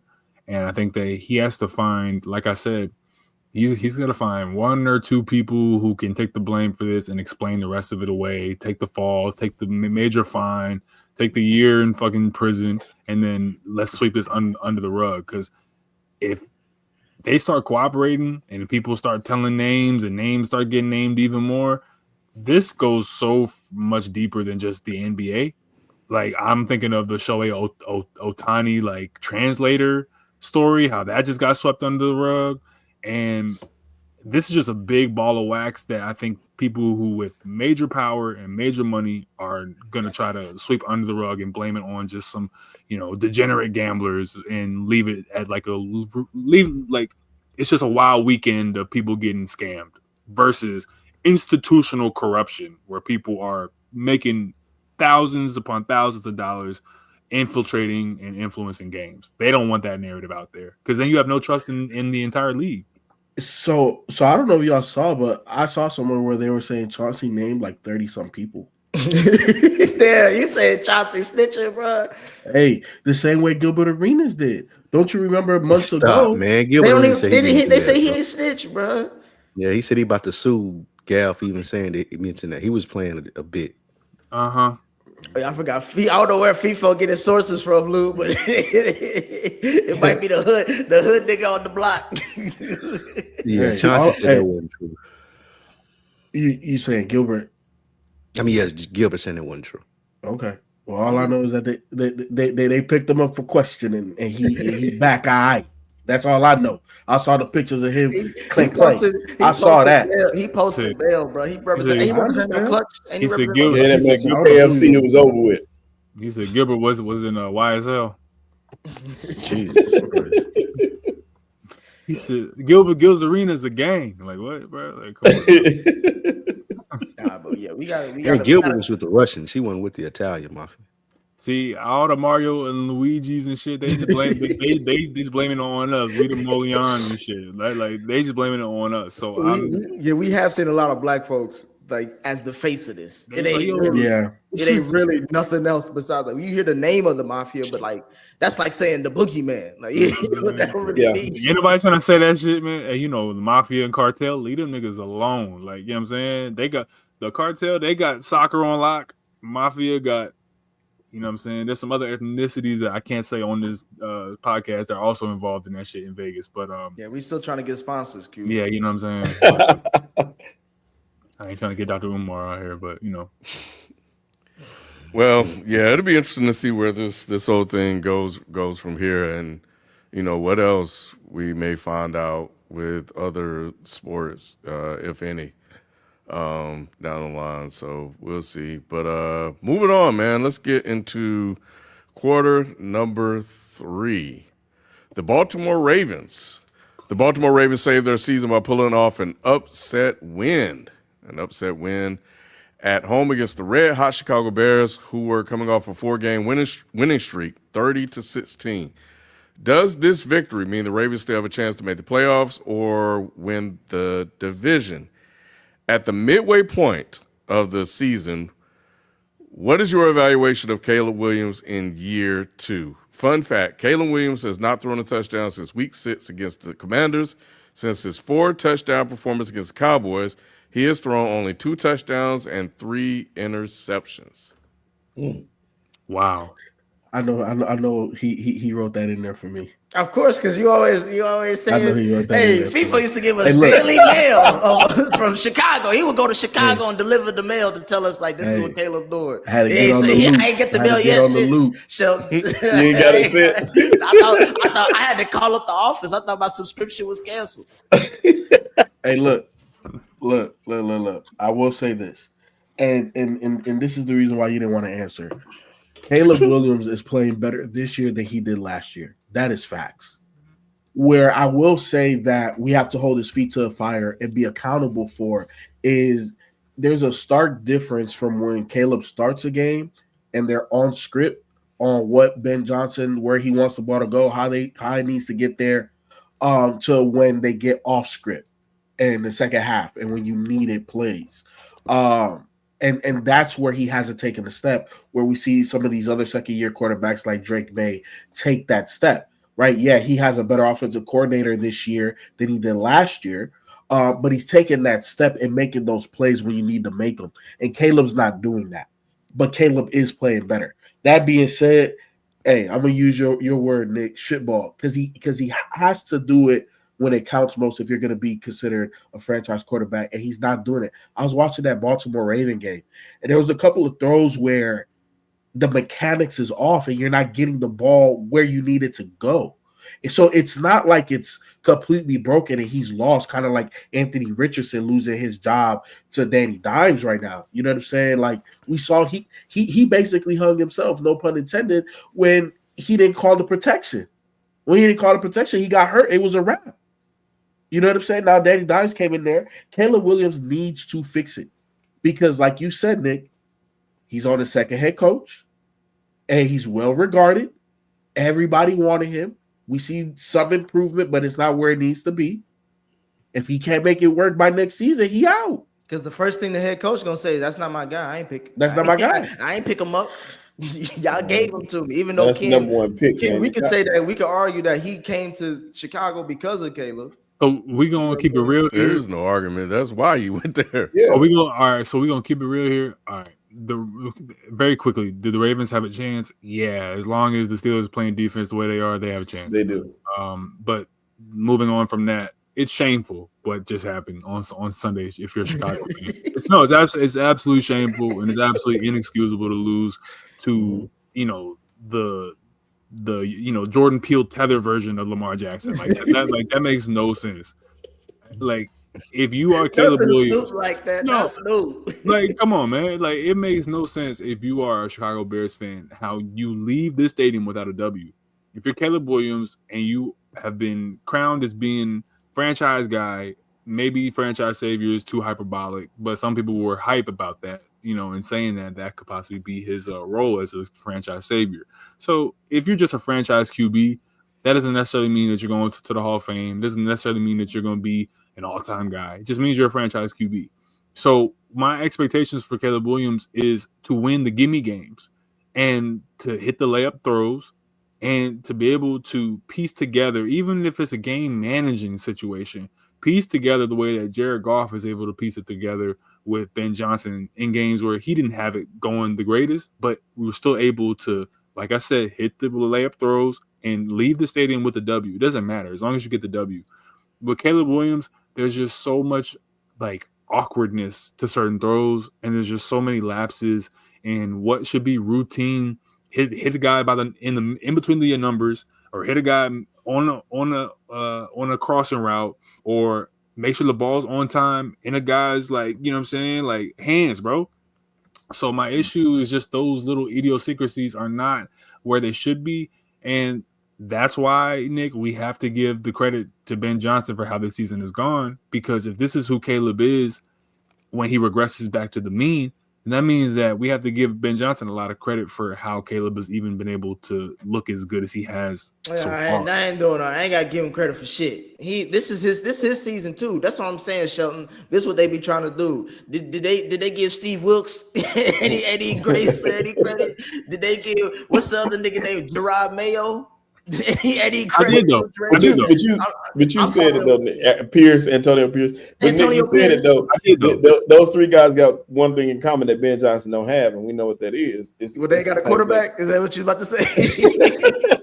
Let's not do that, man. Let's not act like those guys were as skilled as Ben Johnson and what he did. It's what color they are. Watch out mouth about Hall of Fame. Y'all not about color. Antonio Pierce to Ben Johnson. I'm just saying this, Lou. The last time I seen Ben Johnson coach a really good offense, he had Jameson Williamson. He had Jameson Williamson throw a pass in the what was it, the second round as a first overall team, where your offense is carrying your team because the defense literally was hurt. Everybody on all defense was hurt. They almost called you an offense that dominated that whole season. Listen, Ben Johnson is good. We know that, and that goes to what we've seen from Caleb so far this year. Like you said, in the scripted plays, Caleb is usually doing average or above average things. It's when he got to make the decisions and be the quarterback that they want or need him to be. That's when he break down. So that's when the questions fall back to Caleb. It ain't on Ben Johnson. This is on Caleb Williams. We have to know if Caleb Williams can play football. We haven't seen him yet be the person that they thought he would be coming out of USC. But you can't say wait, hold on, Nick. I will say this though, right? On the other side though, when you're a head coach, you are in charge of how this whole team looks. That defense, yes, even though they have had a couple of players, individual, Tremaine Edmonds, this is arguably one of his best seasons, the middle linebacker over there. They have certain guys that's playing really good, but as a total defense, they're not playing good enough to support that offense either. And that's on Ben Johnson. And even though it's not fair, but he's the head coach, so he has to take a big piece of that pie. I'm not hold on. My defense is playing better. No, 100%. He got to figure that out. But we have to hold him accountable. The defense got to get better. The only nigga who's over 30 that I'm referring to as Snoop, last name is Dog. If you let a nigga named Snoop score 30 points on you, bro, in a gimme game, that's the difference between. To me, the difference between the way that we're looking at Drake May and the way we're looking at Caleb Williams is that Drake May is winning these gimme games, like Q said. You can argue that he has a better head coach because of Mike Vrabel with the coaching experience. Actually, I will say they got a better head coach because Ben Johnson ain't proven shit to me. Wow. But this little 4-game win streak that the New England Patriots are on, that everybody gassing up, they've been beating bums. But because we know they've been beating bums, they've been winning. So you kind of got to give them credit. Like if you're a good team defeats shitty teams. Right now, we don't know what the Chicago Bears are. They look just, to me, it's the same but different. You know what I'm saying? Like you could say that Caleb looks better than last year, but the same results is the same results. You know what I'm saying? And to me, like I said, this is the reason why I said he's the rich man's version of Jared Goff, as far as like he's more talented than Jared Goff, like when it comes to how he can throw the ball and all that off-platform shit, but he's not efficient. He doesn't look like y'all mentioned, when he's not playing within the first quarter of the game, you don't know what the fuck you about to get out of him. But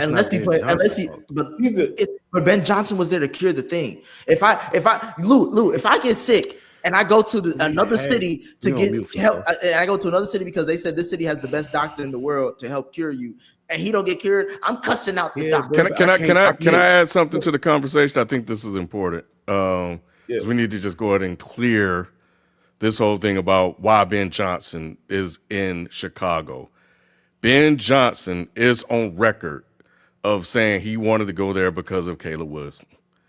And I'm looking right at it. He said, so there's no doubt that Caleb Williams played a large component into my decision. This was part of his introductory press conference that he had back in January. And so there's that. So he went there because of him. So all that shit about I didn't pick that quarterback or whatever, maybe he's lying because it's a press conference or whatever, but we know what he said, and that's what he said, so he could kick all that shit out the door. Maybe he was lying to get the job, Nick, because people do that, right? But nevertheless, he could have went anywhere, but he chose to go to Chicago, and that was one of the reasons why he said that. The other thing I want to ask is, out of all the quarterbacks from last year, is Drake May the only one that's actually playing good? Yes. At this Drake, point, right now. Drake May, you know what, FIFO, and I want to hand the ball off to you after this, but it's like the thing that I established the most when I watched Caleb, and I agree with what you just said, Ken. Yeah, Drake is probably the best one, but it's a lack of rhythm in Caleb's game that is just, if that should be fucking with me. Like I like when I see a quarterback. You see when they get into a zone, you see when they get into a rhythm, it's like 6 straight throws or 10 straight completions. And I'm sure he's had a moment like that. You know, every quarterback has at least one moment like that. Like we just said with Michael Penix and Tua, every dog has his day, right? But the consistency to find your rhythm in games is just too sputtery. It's too start, stop. Okay, he 2 good throws in a row. What are you doing on this third throw? Or 3 good throws in a row and then almost fumble. It's just like, I don't understand how you're not working out these kinks with rhythm as an offensive coach in Ben Johnson. I think that we have to look at Ben Johnson for some of this. When we look at that game, losing to the Ravens, bro, that's on Ben Johnson, bro. I'm sorry, man. I'm sorry. We're not putting this on Caleb Williams, bro. They had a fucking he fell for the damn trick, the trap that Harbaugh laid for him with Lamar Jackson. I honestly feel like Ben Johnson prepared. Fine, it is. Yes, absolutely. I feel like Ben Johnson fell for that, and he spent a lot of time preparing for Lamar Jackson, and then this guy went on the field, and he have shit else to do. And when you also know what quarterback you have, you know that you have to be prepared for that. So when that happened, he didn't have a chance to adjust on the fly. Caleb Williams did not play great by any stretch of the imagination, but at the end of the day, you cannot lose to the Ravens, regardless of with the way this team has been playing. That's on Ben Johnson. Yeah, you shouldn't have given up 30 points to a Lamar Jackson-less Ravens, and that falls on Ben Johnson. And you should have put up more than 16, and that falls on Ben Johnson, but also falls on Caleb. But the defense, to me, that's more Ben Johnson. But when I watch him play, it's like typically the teams take on the personality of the coach, and Ben Johnson is a suited up smart guy, and that works for offense, but I don't know if that works for a football team. to take on that persona. Well, he called out Caleb for dumb decisions that he did. I think one was the intentional grounding. I think another intentional grounding, just idiotic shit. Yeah, so Ken, one of them was the interception, and I think this is the interesting thing. He said that was a choice route, and the receiver wasn't on the same route. They weren't on the same page. They weren't on the same page. So I think it's interesting the way Caleb talks about that interception versus what Ben Johnson says about that interception, and I think that is when they're seeing it the same way, and when Caleb is damn near robotic in how his mechanics are as a quarterback, which is what Ben Johnson wants. I think they can work because he's super talented, and Ben Johnson is holding them to this degree. And Caleb has to, as he should. Yeah, you don't know Caleb, bro. And Caleb has to rise to the occasion. And here's the thing: the reason why we give the Andy Reids and all of these great offensive minds props is because Andy Reid didn't always have Steve Spagnuolo. He didn't always have that guy, right? But he was in situations where it looked like it was 30-16, and because we are locked in step with McNabb or Mike Vick or Mahomes, we can overcome this 14-point lead. We're going to score 21 real quick because that's the type of confidence that a head coach and a quarterback need to have to be great, and they're not there yet. I think they could be, but they're not there yet. It ain't going to be this season either. That's a marriage that's going to take some time to gel, and the reason being is the personalities that you're dealing with. When you're dealing with a Caleb Williams, he's not an easy subject. He's not an easy student. Some people learn at a different pace. Some people flow at a different pace. Some people click quicker than others. He's the type of person that's a totally different personality than Jared Goff, where Ben Johnson came from. Now, Ben Johnson didn't forget how to coach, and he didn't forget how to scheme. He just has to tailor it to a different quarterback than what he had in a different offense, even that he had in Detroit, and he has to control the whole team as opposed to just go one side of the ball. And Goff had NFL experience, so he got a second-year guy. But Shelton Nick just called Caleb Williams slow. I know. I was about to say he called his ass remedial as hell. He described it. But I will say this though. I will say this: if you look at that first year when Ben Johnson first got to the Detroit Lions, they wasn't doing a whole bunch of crazy stuff. They literally had to lay the foundation, and then later on it got wild and crazy where they're throwing to Penei Sewell and you got wide receivers throwing touchdowns to other wide receivers and throwing it back to Jared Goff. Like they worked their way to get to that point, right? I like get you that. scheme through the draft and getting the personnel. So I get that, but I'm just judging him like they judge all other. Aaron Glenn's job was on the line up until the fact that the Bengals fucked up. They gave the game away. But Nick, even with that, Ken, if you lose to a team like that, we calling out the head coach, right? We calling out Zach Taylor. But Nick, even if you saying that though, then you got to give him a passing grade because he's 2 games out of first place and he has an easy next 3 games. So we could be talking about a guy that's in first place in 3 weeks. Is this team going to the playoffs the way they playing? No. They're 4-3 right now, so they got just as much a shot as anybody else in that. The 7 NFC playoff teams are set. I think so. The 7 NFC playoff teams are set already. It's going to be 3 from the NFC West, 2 from the North, the Eagles, and then the Bucks. It's it. It's a wrap. And you know Dallas is still right there too. But don't try to gaslight me, Q. It's gonna happen. MVP. No, but the thing is that let's just call a spade a spade. I'm on some Nick shit tonight where it's like we got to call it for what it is. Caleb Williams is lucky that there is no generational quarterback in this draft. I don't think so. He's lucky. He's super lucky, man. I'm gonna tell you right now. Like I said with Michael Penix and then moving off guys in 2 years and whatnot, if there was an Andrew Luck in this draft, they're not keeping Caleb Williams there. Well, they wouldn't. Once again, they win in games though, Q. So they're not going to be there to pick another player like that. You got to look at something, and they don't have the capital to get up there to get another one. If they keep losing these games, then they in contention.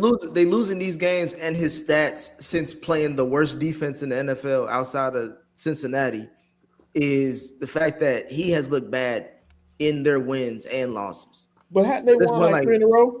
They won 4 in a row, but he's talking about Caleb's performance specifically. What shit? When we gonna put JJ McCarthy on the line? I know he ain't playing, but damn, He got Like all these other games. quarterbacks. Like if you look at all the other quarterbacks statistically, Drake May is the only one that statistically looks great. Everybody else is middle of the road. Bo Nix just happened to be winning games. Yeah, Drake Mays. We're not critical over everybody else's performance. Jaden Daniels can't even stay on the fucking field, and that team is losing. Hey, Luke, hey, Ken, I wake up cussing out Bo Nix. So I'm critical.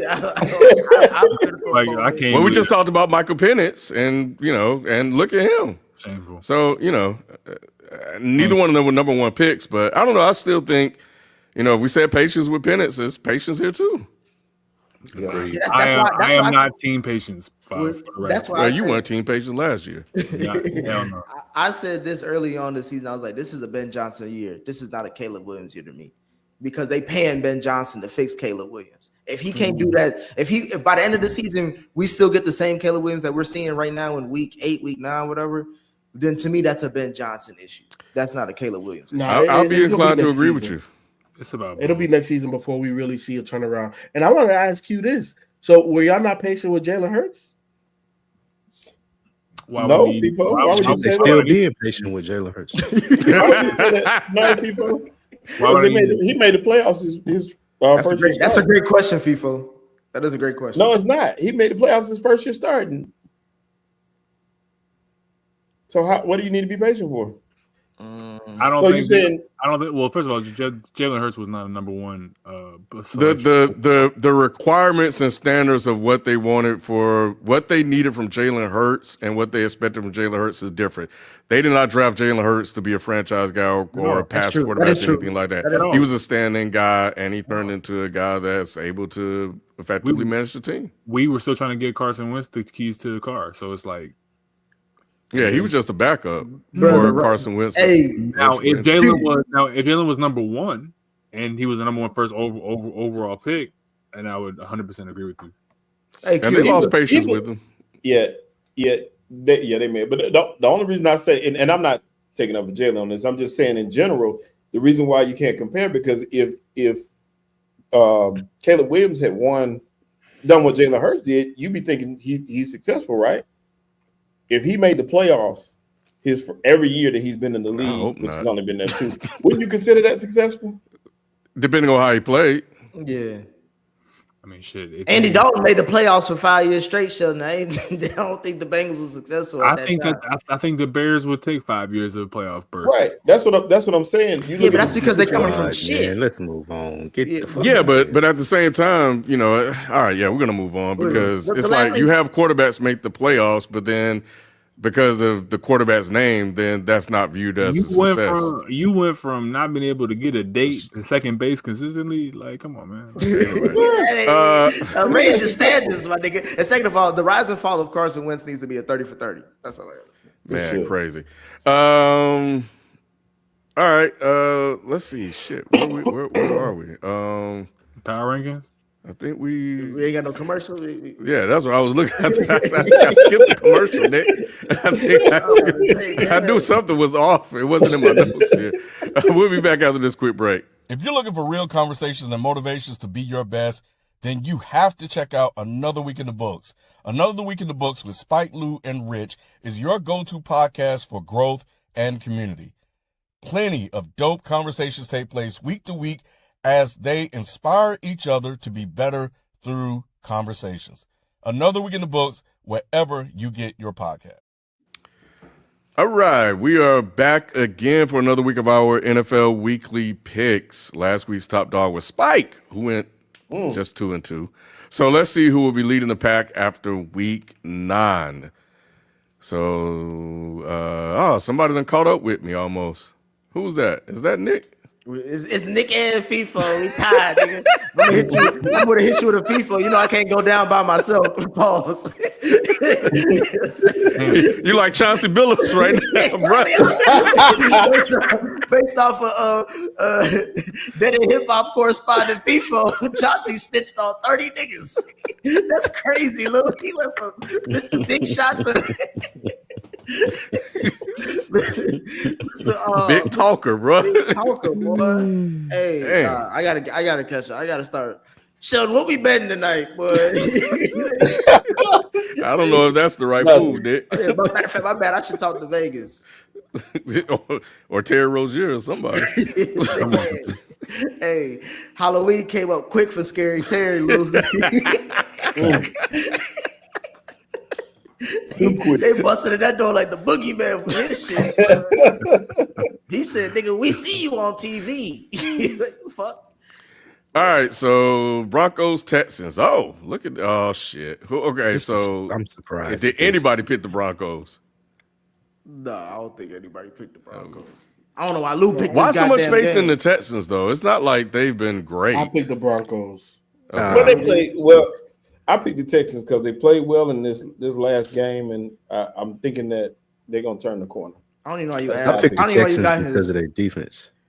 Don't even talk to Shelton on when it comes to picking the home team. I'm picking the Broncos. winning team, Man. Nick. The Broncos are just doing it right now. I don't know why.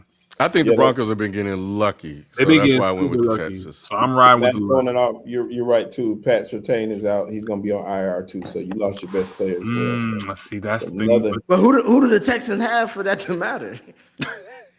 Miko. He ain't playing. Hey man, stop taking all them Miko hits. still hurt, is he? Yeah. But the receivers that the Texans have did look good, even though they no names. They looked good. Stroud looked good last week. That's the reason that I picked the Texans. But He's playing a hurt ass 49ers defense, bro. If I knew all y'all were picking the Texans, I would have picked the Broncos though. Yeah, I don't know. I don't I understand the Bronco hate, bro. Like I don't They understand. shitty. The What are you Bronco talking hate. about? That's the reason why we Have you seen Bo Nix play? Man, move on. We I'm about to hit it with a hey Lou. I'm about to hit it with a condescending FIFA question. I don't care who's playing quarterback for the Ravens. I'm picking the fucking Ravens, bro. You know what? Yeah, I got the Honestly, Ravens, too. I have no faith in Miami. I think they definitely got lucky, and I think that organization morale is just done. Tua been hit so much, that don't even look like Tua no more. On the He probably don't look like Tua to himself in the mirror. He probably gets scared every time. That nigga look like a Hawaiian Sideshow Bob. That's Bruno Mars, nigga. And I think he's saying anything too. Like in them press conferences, I'm like talking to him and Mike McDaniel. He looked like a nigga in disguise in that picture. Like you gonna take the mask off like a Scooby Doo. Hey, but yeah, I think the Ravens are actually playing for something. Like Harbaugh said, we got to win every game. So I think Harbaugh was smiling. He was cheesing like a motherfucker at that press conference. He was like, I ain't getting fired today, y'all. He said it's an honest mistake. His lying ass, bro. I know. Golly, anyway. Vegas gave him a call. The mafia called his ass. He was like, nigga, what you doing? Nigga? He about to get us all caught. I want to take a second here to just ask Spike, all that shit you was talking about the Chiefs, like. Hey man, I can be wrong about the Chiefs 1 year. Y'all been wrong about them the last two. No, you were emphatic. You were like, I was. Yeah, you know why? It's fucking over, man. It's fucking. I was. It's not over. I can see. It was week 2. I won. Lou just jumped right off that ship quick, boy. Anybody pick the Bills? No one should pick the Bills. Patty got it's belt to ass. Come on. I was gonna say, FIFA. Who did you pick for that Baltimore Miami game? Ravens. I sent the note in the group so that way you have it. Real shit though. Doesn't that win against the Ravens from the Bills now in context for the season? It don't mean shit. It don't mean shit, right? Come on, bro. It don't mean shit. They are the mafia built the Bills schedule, nigga. Like and they shit in the bed. It was like Atlanta. You listen that division is not playing nobody because the same thing with the Patriots. They ain't playing nobody. I saw Patriots playing Sam Houston State. I'm like, what's happening? Hey, Rasheed Rice been cooking too. But look, I told y'all weeks ago that I wasn't worried about the Kansas City Chiefs because they was going to get their guys back and that they was going to be all right. And that's what we're seeing. Granted, they did face against a Commanders defense without Jaden Daniels, so them throwing up 30 whatever on that team don't really mean shit to me. Yeah. I want to see them like moving forward. FIFA, I hear what you're saying. They do look good, but I got to see them play against better competition. Man, Josh Allen, I don't disagree. Josh Allen got to play for me. Yeah, they beat up on Lamar. Lamar's playing. All right. Well, that's it for our picks. So Let us know who everybody you picked the guys same have. game. Oh, I That's thought one we. more. I thought we forgot had one about more. this You game. know, My bad. I'm taking Pittsburgh, man. I don't know I why. hope you're right, Q. I don't know why, Q. That defense Got is the they Michael the salary that the Packers are paying Michael Parsons is the salary that they're paying that whole defense in Pittsburgh. This is. I don't like the defense. I didn't believe in this team when they were 4-1. Tomlin just has a way to find ways to win games, and they found a way to lose 2 lately, did. and it's been awful. And the defense has been shredded. They're falling apart. He's going to have to get those guys back together. They just made a trade with New England, I think, for a safety. Duggery, I don't know if it's going to help. But I think that they have to win this game.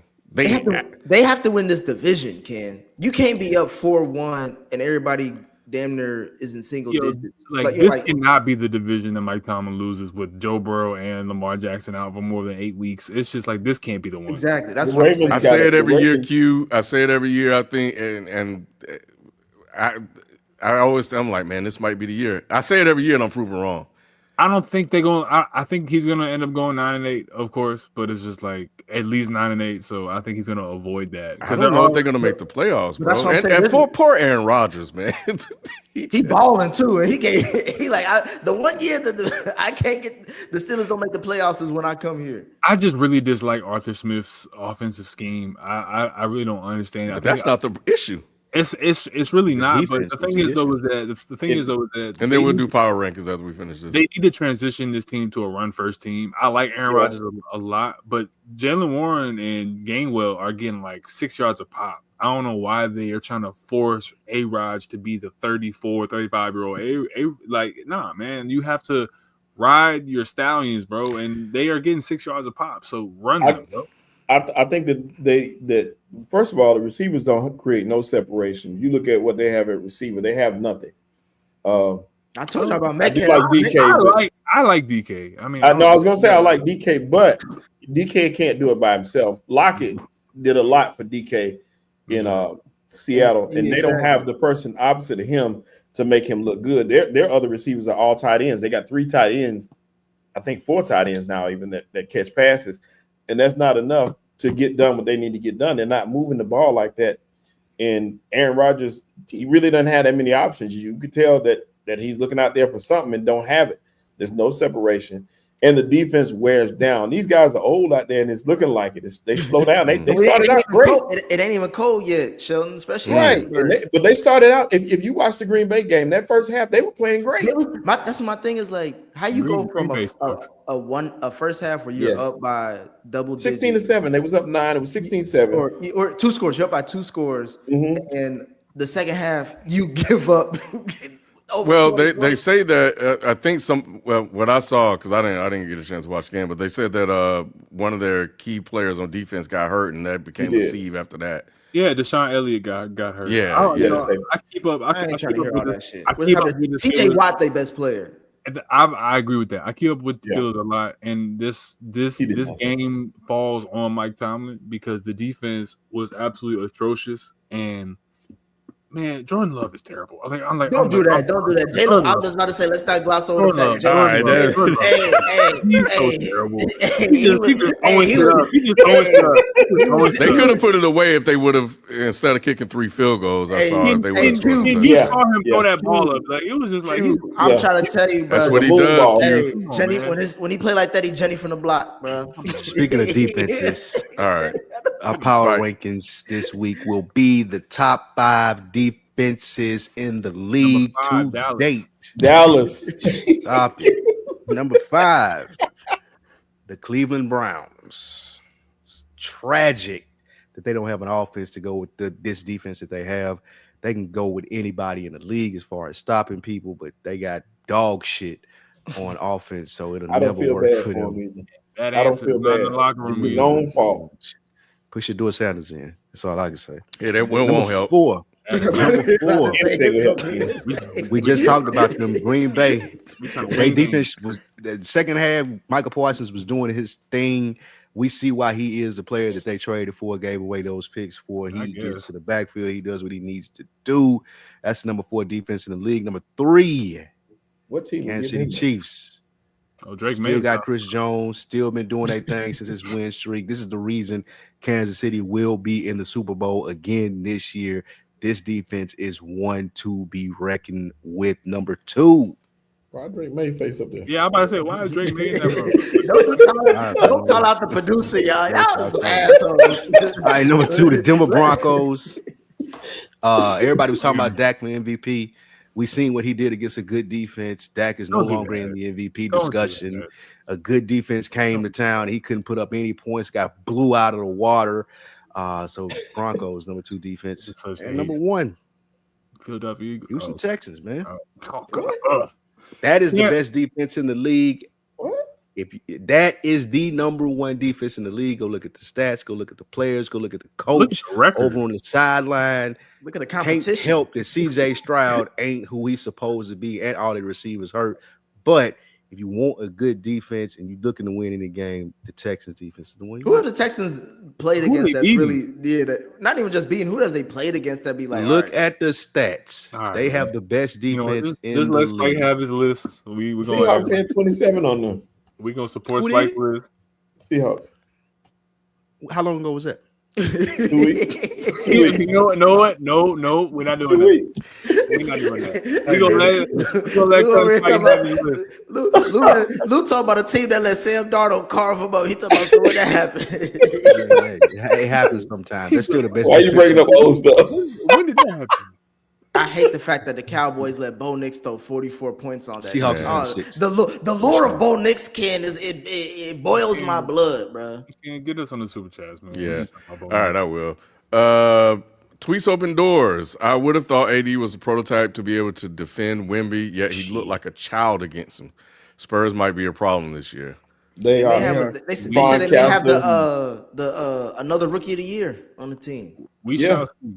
I'm just very scared of Wemby's health, man. Like I gotta see it. His confidence has grown though. That's true. No, I love what I'm seeing. I love it. But I'm with you though. I hope he can he's doing too much for a slender man type of build. So, like, But he put on some muscle though. Yeah, he did. That may be his curse. 24 pounds. That may be a curse. He worked out with a King, then he can. And KG. But you look at KG when KG first got into the league out of high school, he was very wiry too. And over the course of time, he put on, because them dudes is never gonna be bulky, bro. Like your body type, you can't be bulky. But he put on some really good man weight. Yeah. Giannis did the same thing when he did. Man, Giannis is averaging. Giannis is averaging. You was gonna let it go. Look, I was gonna let it go. I tried to let it go. Man length was crazy. Man weight. He's not a teenager anymore. I said man weight. No, I'm pausing. I'm pausing. I thought you said man length. I was like, no, man weight. Jesus. He put on some man weight. Hey, Giannis is averaging 37, by the way. Lou was shocked. He was befuddled. I thought I said something I didn't say. Was flabbergasted. That's fair. I thought you said something else. All right, Josh Bros, congrats, Josh Bros, man. JETX, Jets. Some are saying we're gonna knock off 10 in a row and be a 10-7 wild card. Just reported what I'm hearing. All right, Ken. Ken, I almost threw out my TV, bro. That game, surprised that one on the list, bro. I almost threw my.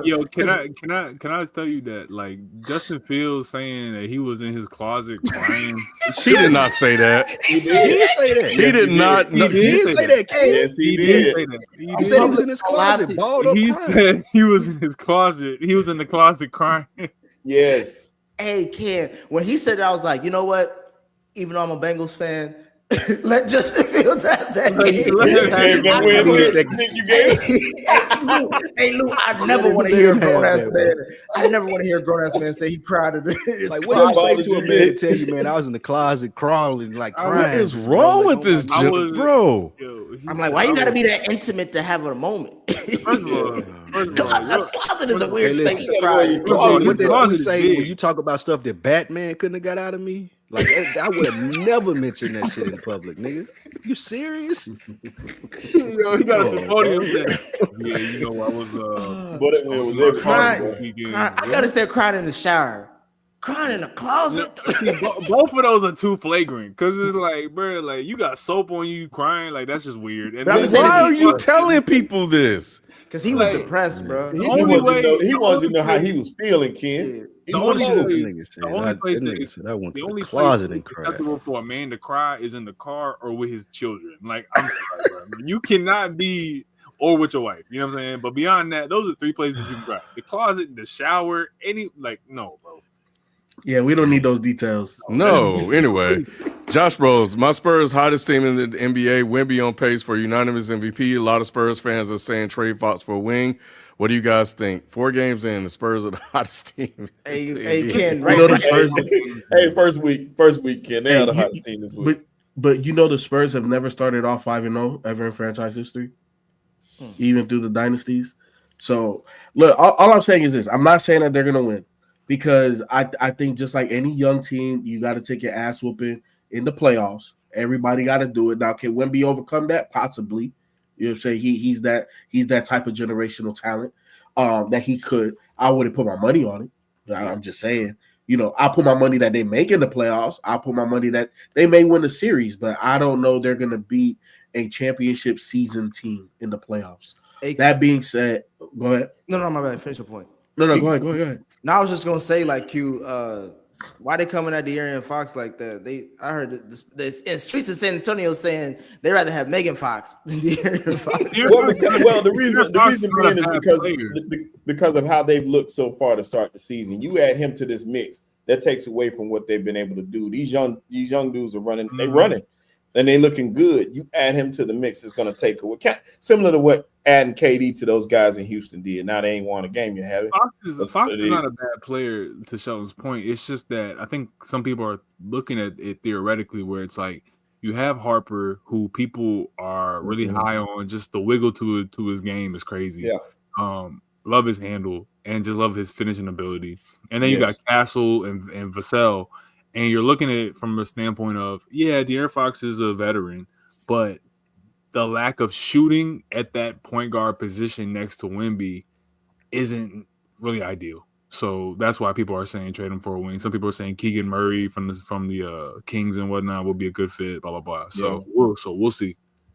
But Giannis MVP right now, bro. 37 points per game is crazy. But hey, you can. Hey, Maxey had 39 and 10 tonight, and he, like I said, he leading the league in scoring. It's early, but if Maxey stay on this pace, that's wild. We them boys, Steelers got to let Tomlin go after this season. He's there until 2027. Yeah, they gave him a contract extension last year, right? Tomlin's going to leave the Steelers before the Steelers leave Tomlin, bro. It's crazy because the Ravens are a 53% chance to win the division again already. And that's crazy. At this point. Are they 2-6? Yes. Right now, Nick. They did riding. But all right, cool. Shout out to racism be funny sometimes. It do. All right. It do. It really do. Not with an R. Kelly background, though. That is. Yeah, I think he said earlier he sent in two by mistake, so I'm going to read this one. What's up, fellas? Hope y'all good. If y'all could put any all-time great on an NFL team today, who would it be? I got Megatron with Detroit. You can put the same team, Barry Sanders. I put Dion on the Cowboys. Brian Dawkins on this Eagles team, please. That's almost unfair. You sure you want to put Dion on the Cowboys? I put not with them toes. Hey, I'm sure Buffalo not this version of Dion. I'm talking about the real Dion. Hey, Reggie White on the Eagles. Yeah, no, we do need pass rush, but I don't know. Something about Dawkins, just the leader that he was. Yeah, that's a different attitude. The two that I'm thinking about for the Bengals would be like Anthony Munoz on the offensive line and Geno Atkins on the defense line. So like those are the two that I'm thinking. Munoz for sure. I would say Michael Vick for the Falcons. You put Vick on that squad, they were definitely talking about nobody ever something different. Vic and Oh, wow. and Bijan Robinson in the same Vic and backfield. Bijan. That's unfair. That'd be That's unfair. You know what's unfair. so That would be crazy sick. is that Mike Vick might actually be the most underutilized talent at QB we've ever seen because Yeah. he didn't get RPOs. You know what I'm saying? No. The offense wasn't designed. If you go back, bro, and watch Michael Vick, he wasn't the very first mobile quarterback, but he was the first archetype of what we're seeing now. Yeah, for sure. And the offense wasn't built around him because you watch all of his scrambles and everything. That was just him. It was him being Houdini. Mm-hmm. We haven't seen nobody be that good. The closest thing we've seen is Lamar. But bro, if you built an offense around him and Bijan, and then somebody took two, put Dion on the defense oh my God. Hey, we talking, bro. Atlanta will be so turned right now. Oh, that's my two. I would like Lawrence Taylor or Ooh, Derek Thomas on the Chiefs. Derek Thomas. Man, Derek Thomas, man, that was one of my favorite. That was probably my favorite defensive player ever. Man, Hey, he was. you know who we leaving on the table, man? How will we not put Randy Moss or Pat Mahomes? How will we not do that? We talking about that man gonna catch like 35 touchdowns. Yeah, that's a good one. We them boys, you want me to put a Panther up there? I will. Cam Newton back with the Panthers. Cam Newton in his prime. They wouldn't do nothing though. Oh, chill. Man, revisionist history on Cam. I think Cam will lose. No, hey, what I mean by not doing nothing, I don't think they win in the Super Bowl. Oh, That's well, all I'm they saying. did Cam did a last lot. year. Cam did a lot. I can see that. Prime Cam could Except probably jump get on that anything to the football when he playoffs. needed to. That's all he had. He made, That was sick, man. he made a business decision. He said, "Nigga, I'm not busting my knee for no damn ring." That made me sick, Nick, because I'm like, what are you doing? Like, I still don't know what he was doing. Well, I think we know what he was doing now. Oh, yeah, the now we NFL. Business decision exactly correct. what the fuck he was doing. We them boys, Yes, sir. museum heist, which is crazy that somebody stole the artwork From the Louvre. Yes, man, that shit was insane. That Pink Panther ass crime. Like, get the fuck. They caught two of them, I think. Mob gambling rings, and it's the 1920s. But Monty Jones said, like, where are you taking that? Like, how, like you can't take that to the pawn shop. I'm flipping that shit. I'm flipping that shit. You go to the black market, you on the Where you flipping it? Like, how you flipping that? Hey man, I done seen crackheads flip a whole truck of Samsung. If you steal it, you got to know somebody who's gonna sell it. Yeah. They definitely knew before they stole it. That's We them right. boys, Broncos 5-2. Give Sean Payton credit. I ain't Great giving him coach. shit. All right, let's move I on. ain't giving from him that. shit. Thank you. Because Ken, we would have to acknowledge that he can't score in the first 3 quarters of games and has to wait for Unless epic it's the collapses. Cowboys. It's gonna fall apart. And last one, Green Beans. Welcome to the city, FIFO. Appreciate it. And that's all. That's it. So that is We wrapping up. Good all we shit. got. That's all we got, man. So everything is in full swing. And apparently the Blue Jays won tonight. So Rob's gonna go to tied bed up. happy. Yep. Yeah, they was 6-1 in the 9th. So One more game in LA, and then next 2 in Toronto. Who y'all got winning it all? It's 2-2. Who you got? I need that. I want the Dodgers. I'm rooting for them because they beat the Reds. Oh man, I stand with K-Dot. you know what? I think it's weird because somehow, some way, if the Dodgers win, you're gonna get a lot of K-Dot shit. If the Toronto Blue Jays win, you're gonna get a lot of Drake shit. It's like it's a no-win Let's go Blue situation. Jays. Yo, real I'm going for the quick, Dodgers then. Let's go Blue Jays. real quick. If the Blue Jays win the World Series, does Drake drop that night? He should. He should. It should. That's a smart. Drake move. But isn't it? Or Because he'll he did drop that he week. did when the Raptors did. Like he dropped when the Raptors. That's a Drake move, trying to That take would be advantage smart. That's a good and ride good somebody point. That would else's be shit. smart. He's not Some would original. say that's his career, Ken. It is his career. I'm What did I trying say? to That tell would be niggas. smart. And it would be on brand. You know, since everybody taking credit for shit tonight. 100%. But you know, I got called a hater. Anyway, that's gonna do it for us, man. We'll catch you guys next week. We're out. Peace. Peace.